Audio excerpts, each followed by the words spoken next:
Suppose कर लो ये कोई एक रिजिड एंड है, इस रिजिड एंड से एक स्ट्रिंग इस प्रकार से अटैच्ड, ठीक। इस स्ट्रिंग में एक पल्स जनरेट करेंगे। एक पल्स जब जनरेट करेंगे तो ये पल्स ऐसे जाएगी, यहां पर भी जाएगी इस प्रकार से, ठीक। और ये वाली पल्स क्या होगी, फिर इसी प्रकार से रिफ्लेक्ट होके वापस आ जाएगी, ऐसे आ जाएगी। इसका मतलब ये हुआ, यहां पर हमने प्रोड्यूस क्या किया था, सिंगल वेव यानी सिंगल पल्स, एक ही जर्क हमने देकर के इसको छोड़ दिया तो ये वाला पल्स जनरेट हो गया। अगर ये वाला एंड परफेक्टली रिजिड है, परफेक्टली रिजिड है, तो इस वाले पार्ट में कोई भी वेव नहीं जाएगी। इसका मतलब ट्रांसमिटेड वेव का एम्पलीट्यूड कितना हो जाएगा, 0, क्योंकि ट्रांसमिटेड वेव के एम्पलीट्यूड का फॉर्मूला था 2v2 upon v1 plus v2 into ai। तो v2 0 हो जाएगा, सेकेंड मीडियम में वेव की रफ्तार 0 हो गई, इसलिए सेकेंड मीडियम में वेव गई नहीं। अब देखो, अगर इसी स्ट्रिंग को हम रेगुलर इस तरह से वेव ट्रेन देंगे, यानी बहुत सारे वेव्स इसमें प्रोड्यूस कराएंगे, रेगुलर इस स्ट्रिंग को सिंपल हार्मोनिक मोशन देंगे, तो उस सिचुएशन में क्या होगी, वेव ऐसे चल के जाएगी, यहां पहुंचेगी और इसी रिजिड एंड से रिफ्लेक्ट होकर के वेव वापस आएगी। और अब जो रिफ्लेक्शन के बाद वेव वापस आएगी वो कुछ इस प्रकार से आएगी, ये देखो ऐसे आएगी। अब होगा क्या, ये प्रोसेस तो कंटिन्यू अपन ने जारी रखा है, इसका मतलब वेव ऊपर से जा रही है, इस रिजिड एंड से इसका टक्कर हो रहा है और रिजिड एंड से टकराने के बाद वेव इस प्रकार से वापस हो जाएगी।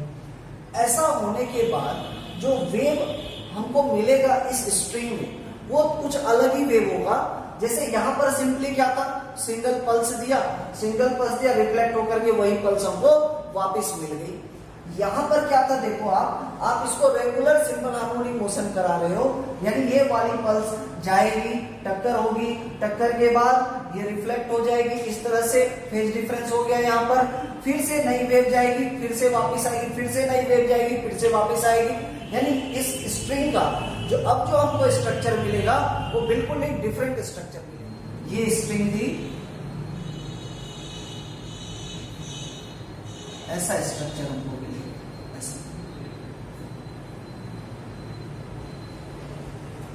ऐसा स्ट्रक्चर। अब देखो, यानी ये वाली वेव तो इधर जाती हुई हमको दिखेगी, ये वाली वेव इधर जाती हुई दिखेगी। ये रिफ्लेक्टेड वेव है और ये जाने वाली वेव है, इंसिडेंट वेव है। अब क्या हो रहा है, इसमें होता क्या है कि ये वेव इस प्रकार से मोशन करती है, ये अगर नीचे आएगा तो ये ऊपर जाएगा, फिर ये ऊपर पूरा चला जाएगा, ये पूरा का पूरा फिर नीचे आ जाएगा, यानी इस तरह से ये ऑसिलेट करेगा, इस तरह से। तो होगा क्या कि जिस समय ये ऊपर जाएगी तो ये नीचे आएगी, यानी कि ऐसा हो जाएगा, ये ऐसा, ये ऐसा, ये ऐसा। इस टाइप के वेव को क्या बोलते हैं हम लोग, स्टेशनरी वेव। इसमें देखो, ये वाले पॉइंट्स, ये वाले पॉइंट्स, ये वाले points, these are fixed points. ये पॉइंट्स बिल्कुल इसी जगह पर इस स्ट्रिंग में फिक्स हो जाया करते हैं। यानी कि क्या होगा, ये ब्लू वाली लाइन देखो, ये ब्लू वाली लाइन एक साइड में ऊपर गई तो दूसरे साइड में नीचे, तीसरे में ऊपर, चौथे में नीचे, एंड सो ऑन, ऐसा ही चलता रहेगा। फिर क्या होगा, जब ये ब्लू वाली लाइन ऊपर जाएगी तो ये नीचे आ जाएगी, ये ब्लैक बन गई, और ये वाली भी ब्लैक बन गई। फिर से देखो, ये ब्लू वाली नीचे जाएगी तो ये ब्लू वाली ऊपर जाकर के क्या बन गई, ब्लैक बन गई। इसमें इन पॉइंट्स को क्या बोलते हैं हम लोग, नोड्स। यानी कि नोड एक ऐसा पॉइंट है जिसकी डिस्प्लेसमेंट 0 रहती है और वो पॉइंट्स ऑलवेज स्टेशनरी होते हैं, ऑलवेज स्टेशनरी होते हैं, इसलिए इस वेव का नाम भी स्टेशनरी वेव ही है। और ये क्या होता है, इसको बोलते हैं एंटी नोड। एंटी नोड माने वो वाला पॉइंट जिसकी डिस्प्लेसमेंट मैक्सिमम होगी, एंटी नोड वाले पॉइंट्स का डिस्प्लेसमेंट मैक्सिमम। अब एक और बात देखो, इसमें गौर करने वाली क्या है कि जैसे मान लो स्ट्रिंग का ये वाला पॉइंट पकड़ लेते, ये वाला पॉइंट हमेशा सिंपल हार्मोनिक मोशन करता रहेगा इस वाले पोर्शन में, ये वाला पॉइंट सिंपल हार्मोनिक मोशन करता रहेगा ऐसा, यानी हर एक पॉइंट का एम्पलीट्यूड फिक्स हो जाता है और जिस पॉइंट का मैक्सिमम एम्पलीट्यूड होता है वही पॉइंट एंटीनोड कहलाता है। ये वाला पॉइंट किधर भी नहीं जाता, इसलिए इस पॉइंट को क्या बोलते हैं, नोड, यानी कि ये पॉइंट स्टेशनरी होता, इसका मतलब ये भी हुआ कि इस पॉइंट का डिस्प्लेसमेंट ऑलवेज कितना रहेगा, 0। इस टाइप के वेव को क्या बोलते हैं हम लोग, स्टेशनरी वेव बोलते हैं।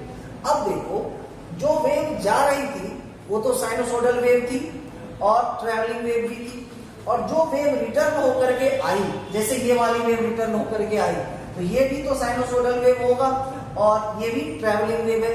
ये दो ट्रैवलिंग वेव जब अपोजिट डायरेक्शन में चलते हैं और एक दूसरे से ओवरलैप करते हैं, ये स्टेशनरी वेव का फॉर्मेशन करते हैं। इसलिए यहाँ पर लिखा हुआ है, when two sets of progressive wave trend of same type, same type का मतलब क्या हो गया, दोनों ही वेव की फ्रीक्वेंसी सेम होनी चाहिए। स्ट्रिंग तो एक ही होता है इसलिए रफ्तार भी सेम ही रहती, क्योंकि मीडियम नहीं बदलता इसमें, ठीक। टाइम पीरियड सेम होना चाहिए, वेवलेंथ सेम होना चाहिए। ऐसे वेव लॉन्गिट्यूडनल भी हो सकते हैं, ट्रांसवर्स भी हो सकते हैं, having same amplitude, frequency, wavelength, travelling with same speed in opposite direction, superimpose a new set of wave are obtained. These are called stationary waves. अब देखो, ये जो स्टैंडिंग वेव या स्टेशनरी वेव है, इसकी स्टडी हम लोग ट्रैवलिंग वेव में भी करेंगे और इसकी स्टडी हम लोग स्ट्रिंग वाले में भी करेंगे और साउंड वेव में भी करेंगे। स्ट्रिंग वाले में जब करेंगे तो क्या कहलाएगा, ट्रांसवर्स, और साउंड वेव में जब करेंगे तो क्या कहलाएगा, ये लॉन्गिट्यूडनल। देखो, स्ट्रिंग वाले में हम लोग जैसे सोनोमीटर पढ़ते हैं, ठीक है ना, स्ट्रिंग वाले में waves produce in a string, guitar में इनमें क्या होते हैं, ट्रांसवर्स वेव प्रोड्यूस होते हैं। लॉन्गिट्यूडनल वेव कहां पे प्रोड्यूस होगा, ऑर्गन पाइप्स में, ठीक है ना। इसको हम लोग साउंड वेव में पढ़ेंगे। अभी हम लोग ट्रांसवर्स वेव वाला स्ट्रिंग का वेव देखते हैं।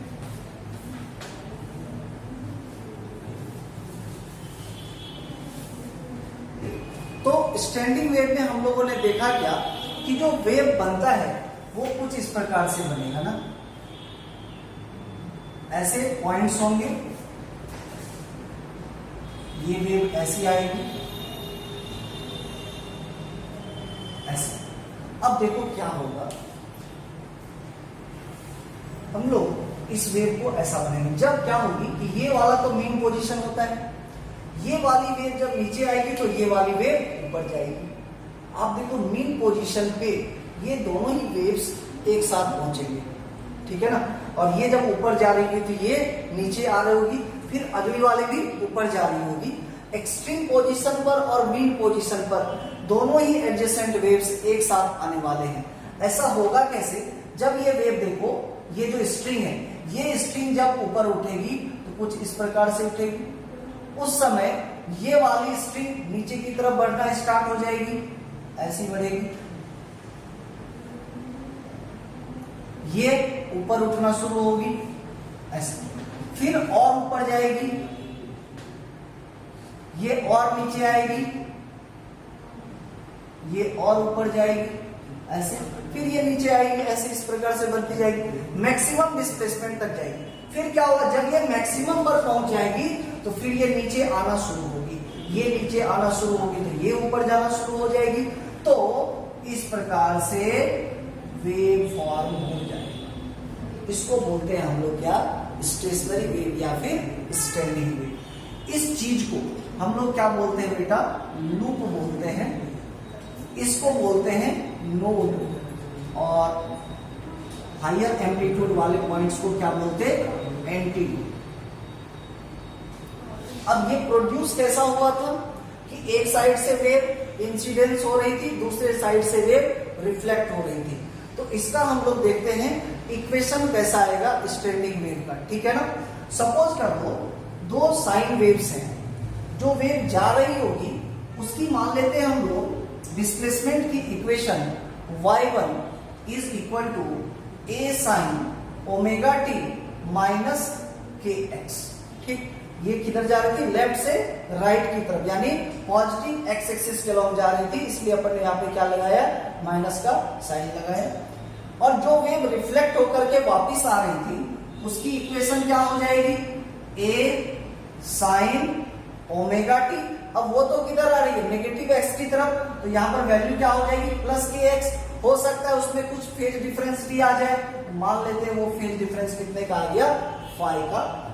ठीक, अब ये दोनों वेव ही तो सुपरपोज करेंगे, और ये दोनों वेव सुपरपोज करने के बाद इस प्रकार का स्ट्रक्चर जनरेट करेंगे, जिसको हम लोग स्टेशनरी वेव बोलेंगे।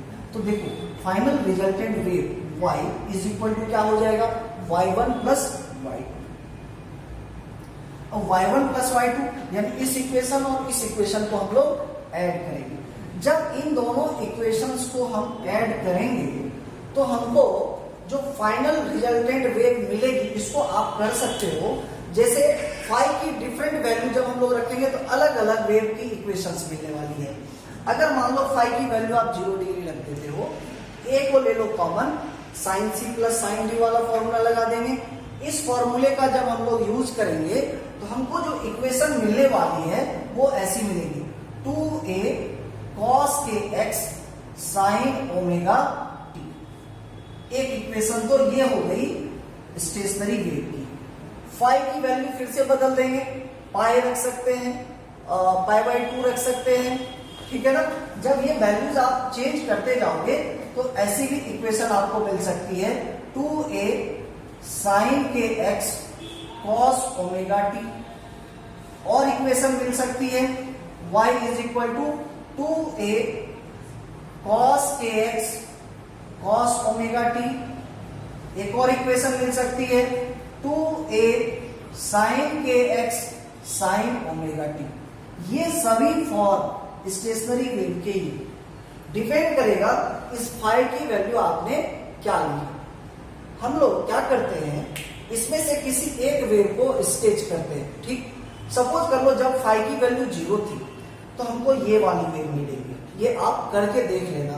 ठीक, और इसको आपको सिर्फ याद रखना है कि ये जो वेव फॉर्म हो रहा है, आप देखते जाओ, ये ax प्लस माइनस bt के फॉर्म का नहीं है, क्योंकि आपको पता है जब ये वाला इक्वेशन है y is equal to 2a cos के x साइन ओमेगा टी, ये इक्वेशन वेव के इक्वेशन को सेटिस्फाई करेगा।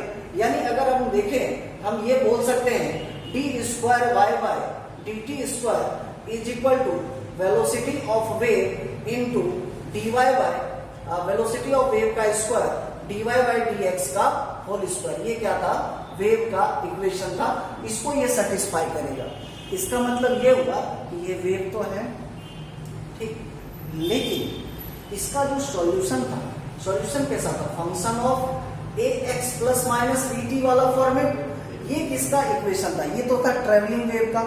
इस फॉर्मेट में यानी के x plus minus omega T कहीं भी हमको इनमें नहीं दिख रहा रिजल्टेंट वेव में। इसका मतलब ये हुआ ये वेव्स ट्रेवलिंग नहीं है, वेव तो है लेकिन ये ट्रेवलिंग नहीं है। तो ये कैसे वेव हुए, स्टेशनरी वेव हो गए। ठीक, और स्टेशनरी वेव इसलिए भी बोलते हैं क्योंकि क्या होगा कि ये जो एक लूप है, इस लूप की टोटल एनर्जी इसी लूप में कन्फाइंड रहती है। यानी कि ये जो नोडल पॉइंट है, इस पॉइंट से हो करके इस वाले लूप की एनर्जी कभी भी इधर को नहीं जाएगी, इस वाले लूप की एनर्जी इधर नहीं जाएगी, यानी इसकी टोटल एनर्जी इसी में कन्फाइंड रहती है। इसलिए हम कहते हैं इस वाले वेव में एनर्जी का ट्रांसफर भी नहीं होता है, जबकि ट्रैवलिंग वेव में एनर्जी की ट्रांसफर होती है। ठीक, तो इसलिए ये वेव हुआ क्योंकि ये इसको सेटिस्फाई किया। ये ट्रैवलिंग वेव नहीं हुआ क्योंकि इसने इसको सेटिस्फाई नहीं किया, इसलिए इस वेव को अपन क्या बोलते थे, स्टेशनरी वेव। अब देखो, इसमें से कोई भी एक वेव का इक्वेशन हम लोग पिक करते हैं, क्योंकि आप जब डिफरेंट बुक्स खोलोगे तो किसी ने यहाँ पे 180 डिग्री मान लिया है, किसी ने 0 डिग्री मान लिया है, एंड सो इस प्रकार से ये डिफरेंट इक्वेशंस आपको दिखेंगे। मैं आपको चारों इक्वेशन लिख दिया, इसलिए घबराने का बिल्कुल काम नहीं है। के एक्स और ओमेगा टी का कॉम्बिनेशन कभी भी नहीं आएगा स्टेशनरी वेव में। तो वेव की इक्वेशन हमारे पास 4 इक्वेशन आई थी। मान लो कोई एक इक्वेशन हम लोग पिक कर लेते, मान लीजिए यही वाला इक्वेशन पिक करते, y is equal to 2a cos के x साइन ओमेगा टी। आप इस इक्वेशन से क्या क्या कंक्लूजन्स निकाल सकते हैं? देखो आप सबसे पहले ये चीज 2a cos kx, ये जो टर्म है ये कांस्टेंट है, टाइम के साथ ये वेरी नहीं हो रहा है, ये वेरी हो रहा है x के साथ। तो x की डिफरेंट वैल्यू के लिए इसकी वैल्यू फिक्स हो जाएगी, वो हम लोग देख सकते हैं। अगर ये चीज फिक्स हो जाए तो ये इक्वेशन कैसी दिखेगी हमको? इसको हम लोग एक नाम रख लेते ए एस करके और इसको लिख देते ऐसा साइन ओमेगा, ठीक है ना। इसका मतलब ये जो वेव की इक्वेशन आई थी ये तो सिंपल हार्मोनिक मोशन का इक्वेशन है, x बराबर ए साइन ओमेगा टी वाले फॉर्मेट में, ठीक। अब डिपेंड करेगा ये वाली वैल्यू ए एस हम लोग किसको बोल रहे हैं? 2a cos kx को, यानी x की डिफरेंट वैल्यू के लिए हम लोग ए एस फाइंड आउट कर सकते हैं, उसी से हम लोग वेव का स्ट्रक्चर भी स्केच कर पाएंगे, ठीक है ना। The equation of SHM, AS varies with x but not with time.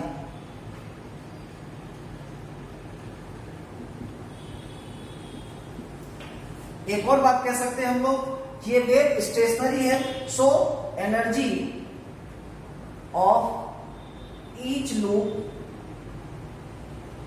Is confined. Confined मतलब क्या रहेगा कि उस लूप की एनर्जी फिक्स हो गई, उसी के अंदर रहेगी। काइनेटिक पोटेंशियल में बदल सकती है, पोटेंशियल काइनेटिक में बदल सकती है, दोनों का सम ऑलवेज क्या रहेगा? कांस्टेंट रहेगा। या आप ये कह सकते हो एनर्जी क्या हो गई उस लूप की, एक प्रकार से हम कह सकते हैं ट्रैप हो गई, यानी उसके अंदर ही एनर्जी रह जाएगी, ठीक है ना। अब इसकी हेल्प से हम लोग वेव का स्ट्रक्चर एक बार ड्रॉ कर लेते हैं। देखो सपोज कर लेते ये स्ट्रिंग है, स्ट्रिंग की ये वाली पोजीशन सपोज कर लो x इक्वल टू 0 पोजीशन है, ये वाली पोजीशन सपोज कर लेते हैं λ/4 है, ये वाली पोजीशन सपोज कर लो 2 λ/4 है, ये वाली पोजीशन 3 λ/4 है, ये वाली पोजीशन 4 λ/4 है, 5 λ/4 एंड सो। इस प्रकार से हम लोग इसको इसमें लिख सकते हैं, ये x की डिफरेंट वैल्यूज है। अब चलो हम लोगों ने as किसको कहा है? 2a cos kx को, this is what, this is our as। तो एट x इक्वल टू 0 पर as की वैल्यू कितनी होगी वो पहले देख लेते हैं। कितना होगा? 2a cos k इंटू 0, ये वाली वैल्यू तो क्या आ गई? 2a, यानी कि x बराबर 0 पर कितना आ जाएगा? ये 2a के बराबर, 2a यानी दोनों वेव का जो एम्पलीट्यूड था उसके सम के बराबर, यानी ये वाला पॉइंट मिलेगा हमको। अब आ जाओ at x is equal to λ/4 पे as की वैल्यू कितनी मिल जाएगी? 2a cos k की जगह क्या लिखेंगे? k बराबर 2π/λ इंटू x की वैल्यू क्या लिखोगे? λ/4, ये कैंसिल 2 2 जा 4, cos π/2 0। तो as कितना मिल गया हमको? 0, यानी अब वो वाला पॉइंट हमको कहां मिलेगा? यहां पे। अब चलो x की वैल्यू 2 λ/4 पे चेक करो, x की वैल्यू 2 λ/4 पे as कितना हो जाएगा? 2a cos 2π/λ into 2 λ/4 that is λ/2, lambda से लैम्डा कैंसिल, 2 से 2 कैंसिल, cos पाई क्या होती है? -1। तो ये वाली वैल्यू as की वैल्यू कितनी आ गई हमारे पास? -2a। इसका मतलब इस वाले पॉइंट पर जो हमको पॉइंट मिलेगा वो यहां पे मिलेगा, ठीक। और पॉइंट्स देखो इसमें, एट x इक्वल टू 3 λ/4 पे देखो क्या होता है? 3 λ/4 पे as की value 2a cos 2π/λ into 3 λ/4, lambda lambda cancel, 2 2 जा 4, ये कितनी आ गई? 3π/2। 3π/2 की वैल्यू क्या आ जाएगी? 0 ना। तो as कितना मिल जाएगा हमको? फिर से 0 मिल जाएगा।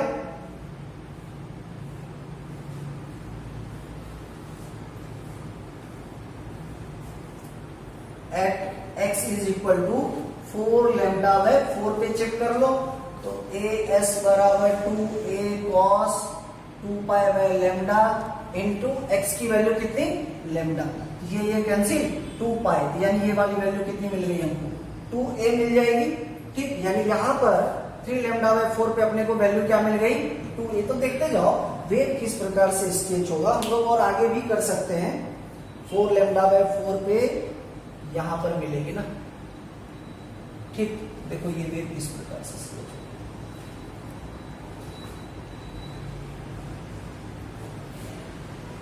इस प्रकार से। अब क्या होगा कि अब आपको बताया था जिस समय ये वाली वेव नीचे आएगी तो ये वाली वेव ऊपर जाएगी, मीन पोजीशन से दोनों एक साथ पास करेंगे, ये ऊपर जाएगी तो ये नीचे आएगी। एज ए रिजल्ट हमारा वेव कैसा दिखेगा, इस प्रकार से दिखेगा। और आगे आप इसको बढ़ा सकते हो, कोई दिक्कत नहीं। ये स्केचिंग हो गई 2a cos kx sin omega t। sin omega t का मतलब क्या, कोई भी जो पार्टिकल है वो SHM कर रहा है, ठीक है ना। और ये 2a cos kx से हमको इस SHM की एम्पलीट्यूड पता चलती है। ठीक, अब जैसे देखो हम लोगों ने ये भी कहा था, इसके हमने 4 इक्वेशंस बनाए थे ना, 2a cos kx sin omega t। Suppose कर लो कि हमारे पास आ जाए 2a sin kx cos omega t, इसको भी स्केच कर सकते हैं। इसको आप लोग स्केच करके ट्राई कीजिएगा, ये हमारा क्या हो जाएगा as। इसी तरह से पॉइंट्स लेने 0 लैम्डा बाय 4 2 लैम्डा बाय 4 इस तरह से। तो मैं आपको आंसर इसका लिख देता हूं, ये वेव कुछ इस प्रकार से बनेगा, ऐसा बनेगा, ऐसा इस प्रकार से बनेगा। तो आपको वैसे याद भी रखना चाहिए कि अगर मान लीजिए as cos का फंक्शन है तो ये वाली वैल्यू आती है, और साइन का फंक्शन है तो यहां से स्टार्ट होगा। ठीक, अब चलिए हम लोग नेक्स्ट क्लास में बाकी चीज देखेंगे।